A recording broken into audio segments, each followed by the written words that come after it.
12 अगस्त को साल का आखिरी सूर्य ग्रहण लगने वाला है।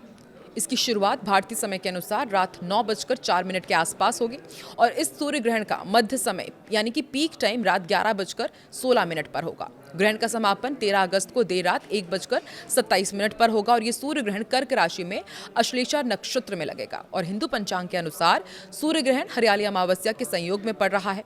ये सूर्य ग्रहण भारत में दृश्यमान नहीं होगा और ना ही इसका सूतक काल यहाँ पर लागू होगा, इसलिए भारत में रहने वाले लोगों पर इसका कोई खास प्रभाव नहीं रहने वाला है। तो साल के इस आखिर सूर्य ग्रहण से जुड़ी हर महत्वपूर्ण जानकारी आपको इस वीडियो में देते हैं। नमस्कार, मैं हूं आकांक्षा और आप देख रहे हैं न्यूज़ 18 का डिजिटल प्लेटफॉर्म। सूर्य ग्रहण के समय मंगल और शनि एक दूसरे से केंद्र में स्थित हैं। पंचम भाव में ग्रहण लगा हुआ है। राहु और मंगल निकट अंशों में है और ज्योतिषविदों का कहना है कि इस ग्रहण से दुनिया भर में जलीय और प्राकृतिक आपदाएं आ सकती हैं। बाढ़ या ग्लेशियर पिघलने जैसे आपदाओं का खतरा भी बढ़ सकता है और सत्ता में उच्च पदों पर बैठे लोगों की समस्या बढ़ सकती है और सत्ताधारियों के खिलाफ जनता का विरोध भी बढ़ सकता है। अब आपको बताते हैं कि सूर्य ग्रहण के दौरान आपको क्या कुछ नहीं करना है। देखिए, ग्रहण की अवधि में कुछ भी खाने पीने से बचें। कोई महत्वपूर्ण या नया काम आप शुरू करने जा रहे हैं तो आप थोड़ा रुक जाइए, सूर्य ग्रहण के बाद उसे आप जरूर कर सकते हैं। और सूर्य ग्रहण को खुली आंखों से बिल्कुल नहीं देखना है, क्योंकि हम जानते हैं कि उस दौरान जो रेज आते हैं, जो रेडिएशन होता है, वो हमारे लिए बहुत नुकसानदायक होता है। इसे आप फिल्टर ग्लास की मदद से जरूर देख सकते हैं और सूर्य की सीधी किरणों के संपर्क में आने से भी आपको बचना होगा। इस दौरान नुकीली या फिर धारदार वस्तुओं के प्रयोग से भी आप बचें। ग्रहण की अवधि में फल या सब्जियां काटने छीलने से बचें।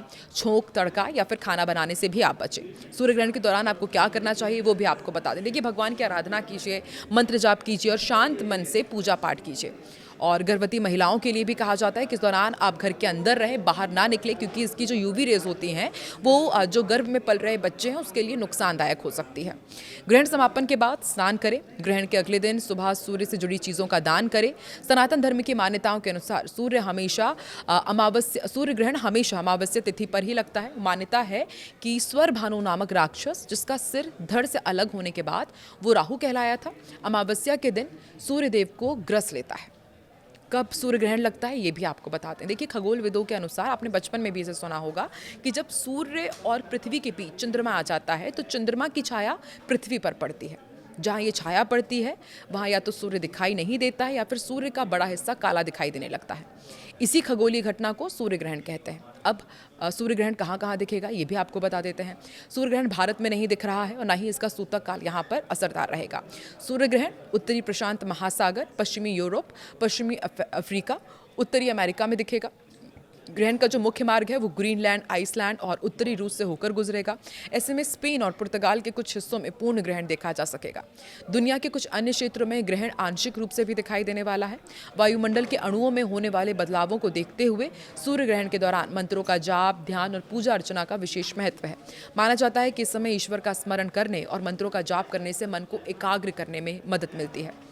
तो आप सूर्य ग्रहण का इस्तेमाल कर सकते हैं मेडिटेशन के लिए और कंसंट्रेशन करने के लिए। देखिए, हिंदू धर्म और ज्योतिष में सूर्य ग्रहण को एक महत्वपूर्ण खगोलीय घटना माना जाता है और धार्मिक मान्यताओं के अनुसार ग्रहण के दौरान मंत्रों का जाप, ध्यान और प्रार्थना करने का विशेष महत्व है, क्योंकि उस समय वातावरण में बदलाव होते हैं और इसलिए इस दौरान ईश्वर का स्मरण करने और मंत्रों का जाप करने से मन को एकाग्र करने में मदद मिलती है।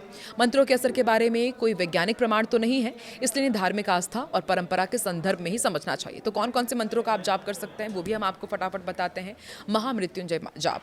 बहुत से लोग सूर्य ग्रहण के दौरान महामृत्युंजय मंत्र का जाप करना शुभ मानते हैं। भगवान शिव को समर्पित ये मंत्र प्रारंभिक रूप से स्वास्थ्य, सुरक्षा और आध्यात्मिक शांति पाने के लिए जपा जाता है। आप ग्रहण के दौरान अपनी सुविधा के अनुसार इसका जाप कर सकते हैं। वैसे भी अभी सावन महीना चल रहा है, भगवान शिव को महामृत्युंजय जाप अति प्रिय है। गायत्री मंत्र का भी आप जाप कर सकते हैं। इसका संबंध सूर्यदेव और ज्ञान के प्रकाश से है, इसलिए सूर्य ग्रहण के दौरान इसका अधिक से अधिक आप जाप करेंगे तो जो लोग नियमित रूप से मंत्रों का जाप करते हैं वो इस समय शांत मन से इसका पाठ कर सकते हैं।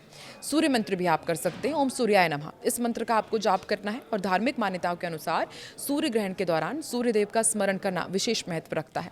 इस मंत्र का जाप शांत वातावरण में किया जा सकता है। ओम नमः शिवाय।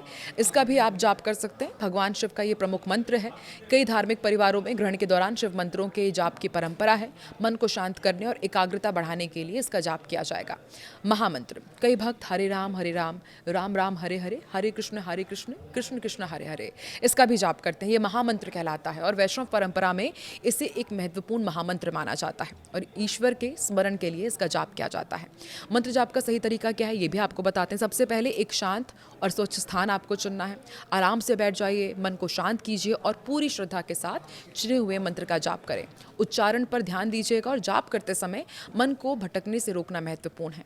आप जपमाला को उपयोग कर सकते हैं या बिना माला के भी आप जाप कर सकते हैं। ग्रहण के दौरान धार्मिक रीति रिवाज अलग अलग परंपराओं और परिवारों में अलग अलग हो सकते हैं, इसलिए किसी विशेष अनुष्ठान या फिर व्रत का पालन करने से पहले अपनी पारिवारिक परंपराओं या फिर किसी आध्यात्मिक गुरु से आप परामर्श जरूर करें।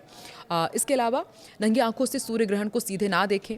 आंखों को गंभीर नुकसान से बचाने के लिए उचित सोलर फिल्टर, चश्मों का या फिर किसी इंस्ट्रूमेंट का आप उपयोग कर सकते हैं। तो शास्त्रों में ग्रहण और सूतक काल को लेकर बहुत ही स्पष्ट नियम बताए गए हैं। नियम के अनुसार सूतक काल केवल वहीं लागू माना जाता है जहां ग्रहण आंखों से दिखाई देता है। यदि ग्रहण किसी स्थान पर दृश्य नहीं है तो वहां सूतक के नियम प्रभावी नहीं होते। इसलिए ये सूर्य ग्रहण भारत में दिखाई नहीं देने वाला है। इस वजह से यहाँ सूतक काल का कोई प्रभाव नहीं पड़ेगा। लोगों को किसी भी तरह के सूतक नियमों का पालन करने की जरूरत नहीं है। सामान्य दिनों की तरह ही सारे काम किए जा सकते हैं। इस शास्त्रीय नियम को जानकर लोगों का संशय पूरी तरह दूर हो जाता है। ग्रहण के दौरान अक्सर शुभ कार्यों को करने से बचा जाता है, लेकिन इस बार स्थिति पूरी तरह अलग है। सूतक काल लागू ना होने की वजह से भारत में शुभ कार्यों पर कोई रोक नहीं होगी। दैनिक जीवन की सभी गतिविधियां पहले की ही तरह सामान्य रूप से चलती रहेंगी। किसी भी मांगलिक काम या नए काम की शुरुआत करने में कोई रुकावट नहीं आएगी। लोग अपने तय शेड्यूल के अनुसार सारे काम कर सकते हैं। भोजन पकाने, खाने या बाहर आने जाने पर भी कोई पाबंदी नहीं रहेगी। भारत में इसका असर ना होने से सभी लोग बिना किसी डर के अपना काम पूरा कर सकते हैं।